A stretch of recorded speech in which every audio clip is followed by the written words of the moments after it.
Welcome to our channel. నేను మీ వెంకట్. మనతో పాటు ఆలేరు ఎక్స్ ఎమ్మెల్యే గొంగూరు సునీత గారు ఉన్నారు. మేడం నమస్తే. మేడం, ఇప్పుడు ఆడపడుచు తెలంగాణ ఆడపడుచులతో సుందరిమణుల కాలు కడిగించాం, దీన్ని ఎలా చూడొచ్చు? తెలంగాణ ఆడపడుచు ఆత్మగౌరవానికి భంగం కలిగింది అనుకోవచ్చా? 100% తెలంగాణ ప్రాంతంలో ఆడబిడ్డల్ని గౌరవించే గొప్ప సాంప్రదాయం మనది. ఈరోజు మనల్ని చూసి మిగతా దేశాల వాళ్ళు నేర్చుకుంటా ఉన్నారు. చాలా కుటుంబాల్లో ఆడపిల్లలకు కన్న తండ్రి కూడా కాళ్ళు మొక్కుతారు, తనకంటే పెద్దవాళ్ళైన సోదరులు కూడా కాళ్ళు మొక్కుతూ ఉంటారు. అంటే వాళ్ళ ఆశీర్వాదం వల్ల మంచి జరుగుతుందని ఒక గొప్ప నమ్మకం మన తెలంగాణ ప్రాంతంలో ఉంది. అట్లాంటి నమ్మకాన్ని, అట్లాంటి సాంప్రదాయాన్ని పనంగా పెట్టి, మన ఆత్మగౌరవాన్ని పనంగా పెట్టి ఈరోజు విశ్వసుందరిల పోటీలో ఎవరో బయట దేశాల వాళ్ళని మెప్పించే ప్రయత్నం చేస్తూ ఉన్నారు. దానివల్ల అరిష్టం తప్ప ఇంకోటి కాదు. ఇది మంచి పద్ధతి కూడా కాదు, మన సాంప్రదాయం కాదు. ఆడబిడ్డల ఉసురు పోసుకోవడం అంతకంటే మంచిది కాదు. ఇంకో మాట కూడా మీ ద్వారా నేను అడుగుతా ఉన్నాను, బీజేపీ వాళ్ళు ఎందుకు ఈ విషయం మీద మాట్లాడట్లేదని మేము అడుగుతా ఉన్నాం. బీజేపీ వాళ్ళు ఎందుకు ప్రశ్నిస్తలేదు? అన్నిటికీ గట్టిగా మాట్లాడే మీరు ఈరోజు ఇంత అవమానకరంగా, ఆడబిడ్డలు ఇంత అవమానకరంగా ఈ ప్రభుత్వం ట్రీట్ చేస్తూ ఉంటే బీజేపీ వాళ్ళు ఎందుకు అడుగుతలేరు? అదేవిధంగా మన దేవాలయాలకి ఇతర మతస్థులు కూడా మన దేవాలయాలకు అడుగుపెడతా ఉన్నప్పుడు మీరు ఎందుకు అడగట్లేదని మేము అడుగుతాను. ఎందుకు మీ నోటికి తాళాలు వేసుకున్నారు? మీకు రేవంత్ రెడ్డి గారికి ఏమన్నా అండర్స్టాండింగ్ ఉందా అని మేము అడుగుతా ఉన్నాం.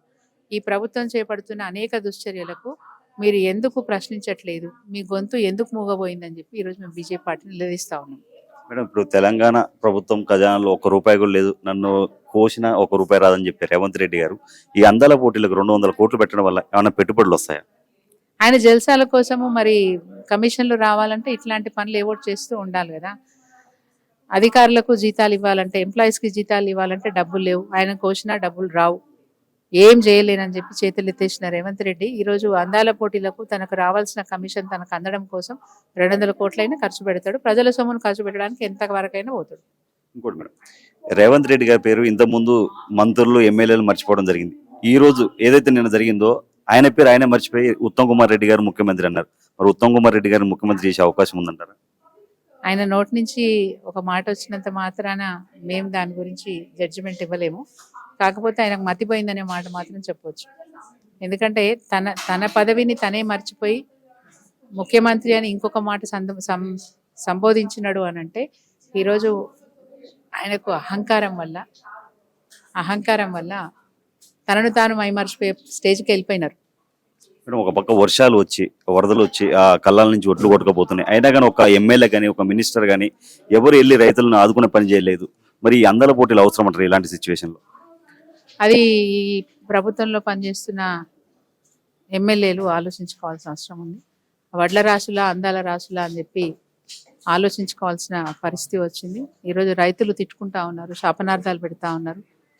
ఎద్దేడ్చిన రాజ్యం నిలవదంటారు, అట్లాగే రైతు ఏడ్చిన రాజ్యం నిలవదంటారు. మరి ఈరోజు రైతులు కంటనీరు పెట్టుకుంటా ఉంటే, వడ్ల రాసుల్ని కొనకుండా మీరు నిర్లక్ష్యం చేస్తూ ఉంటే, వర్షాలు పడి వడ్లు తడిచిపోయి ఈరోజు మొలకలు వచ్చి రైతులు నష్టపోతూ ఉన్నారు. ఆరుగాలం కష్టపడ్డ పంట ఈరోజు చేజారిపోతూ ఉంటే, వాళ్ళు కంటతడి పెడతా ఉంటే పట్టించుకొని ప్రభుత్వం ఈరోజు అందాల రాసుల కోసం ఎగబడుకుంటూ, వాళ్ళకు అనేక ఏర్పాట్లు చేసుకుంటూ, వాళ్ళ మెప్పు కోసం ప్రయత్నం చేస్తున్న ఈ ప్రభుత్వానికి తప్పకుండా ఆడబిడ్డల ఉసురు, రైతుల ఉసురు ముడుతుందని మేము భావిస్తా ఉన్నాం. వడ్ల రాశులు వీళ్ళ కళ్ళకు కనిపిస్తలేవు కానీ అందాల రాశులు మాత్రం వీళ్ళ కళ్ళకు కనిపిస్తా ఉంది. చివరిగా లాస్ట్ గా ఈ ఫార్ములా రేసు ఇక్కడ తెలంగాణలో ఆపడం జరిగింది ఈ గవర్నమెంట్ వచ్చినాక. మరి ఇప్పుడు ఈ అందాల పోటీలు తీసుకొచ్చారు, దీనివల్ల ₹1 పెట్టుబడి లేదని చాలా మంది చెప్తున్నారు.